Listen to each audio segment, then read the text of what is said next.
जय Jagannath. Welcome back to me and my family 999। आशा करें आपण मैंने समस्ते सुखरे शांति और आनंद थे। आज बहुत सुंदर जिनस बनाई भाविली आपण मान सहित शेयर करी। आसतु बनइबा तापर जानिबा कौन बनाई। ता पूर्व वीडियो को लाइक करूँ, शेयर कर दिंतु। संपूर्ण देखि सारा पर जब भल लगे नुआ देखुले सब्सक्राइब करनी। आमती कौन लगे भिडटे निश्चिंत जो मैंने देखुं कमेंट करंतु। एटी देखिले चाउल किछि नेइछि। एटी जीरा, डालचीनी, तेजपत्र, गोलमरीच, 2-3टा लवंग, जायफल, बड़ अलैच एसबू रखी गुंड करने। चाउल 300 ग्राम पाखापाखि नहीं। एठी गोटे छोट माटी हांडी बसईदेली, किछि घी पकईदेली। घी प्रथम देदेले, तापरे ता पानी आमे देदेबा। जेतिकी चाउल नेबा तार 2 गुणा पानी देबा। आगे पानी देदेबा, टिके घी गरम हो गले एमती बुलेदेबा चारिपट जाक। बेसी तातीबनी, जो हांडी मध्य फाटी जाए मझे मझे। नुआ हांडी आनिला बेले सब बेले हांडी को पानी रे बतुरेबे।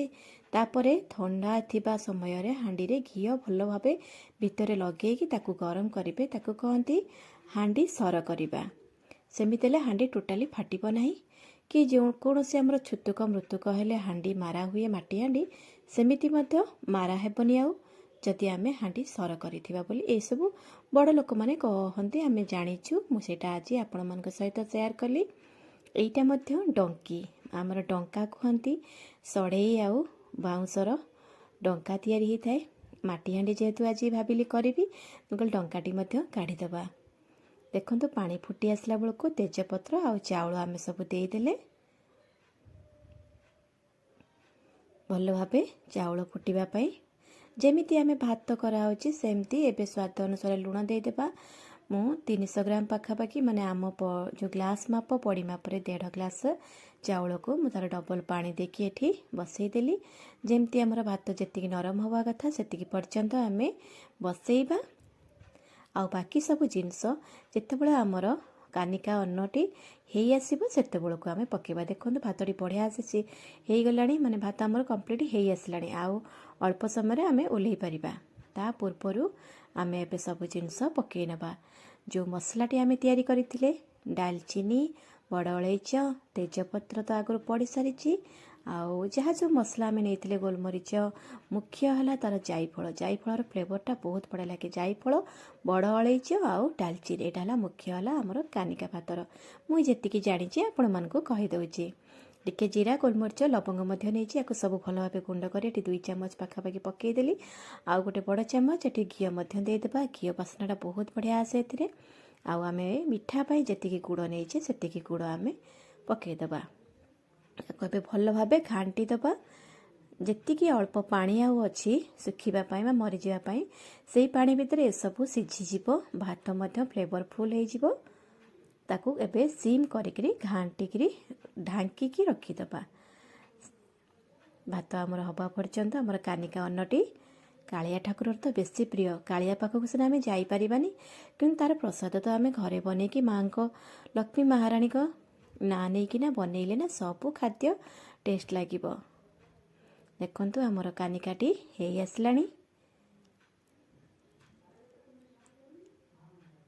बढ़िया बास्ना आसुची। आपण मानक भल भाबे दिसुथिबो केते सुंदर देखा जाउची। आकु एबे गैस ऑफ करिकरी घोड़ेकी रखीदबा। टिके ठंडा हुआ पर्यंत बढ़िया से हेई जिवो। ता सहित खाइबा पई डालमा तो हेई सारिची। आज आमे बनेइचु दही नड़ियार पाचेड़ी। दही टिके ता सहित चीनी, नड़िया, स्वाद अनुसार अल्प लुण आउ टिके गोलमरीच गुंड एतिकी देकिना ताको भल भाबे घांटी दबा। आमर साइड आइटम टी हेई जिवो। एथिरे आउ किछि फ्रुट्स मध्य आपण पकई परिबे। जहा किछि घरे अवेलेबल जेतेबेले थिबो सेई अनुसार आमे बनेई परिबा। एमती भल भाबे घांटी देले गुड़ मध्य पकई परिबे। मु किंतु एठी चीनी देइछि। खट्टा मिठा जदि दही बेसी खट्टा थिबो ताले भल लागेनी, टिके हल्का टेस्ट लगे। हल्का खट्टा रहिले एमती घांटी घांटी रखीदबा। आमर हेई गला दही नड़ियार पाचेड़ी। एटी देखंतु कानिकाटी आमर केते सुंदर दिसुची। सत्य जेमिति इच्छा होची ए हांडीटू को कालिया को टेकी देवी, कालिया रे तू याको नहीं जा। मनर भावनार ଆଉ ଆନ୍ତରିକତାର ଭକ୍ତି ସହକାରେ ଆମେ ଭଗବାନଙ୍କୁ ଅର୍ପଣ କରିକି ଆମେ ଘରେ ଖାଇପାରିବା। ପୁରୀ ସିନା ଯାଇପାରୁନେ, କିନ୍ତୁ କାଳିଆକୁ ଡାକି ତ ପାରିବା ନା। କାଳିଆ ତ ସବୁଠି ଅଛି। ଏଠି ଆମର ପଢ଼ା ହେଇଗଲା ଆଜିର କାନିକା ଭାତ, ଡାଲମା ଆଉ ଦହି ନଡ଼ିଆର ପାଚେଡ଼ି। ପୁଣି ଦେଖାହବ ଆଉ ଏକ ନୂଆ ଭିଡ଼ିଓରେ କିଛି ନୂଆ କଥାବାର୍ତ୍ତା, ନୂଆ ରେସିପି ସହିତ। ସେ ପର୍ଯ୍ୟନ୍ତ ଯାଏ ରହୁଛି। ନମସ୍କାର।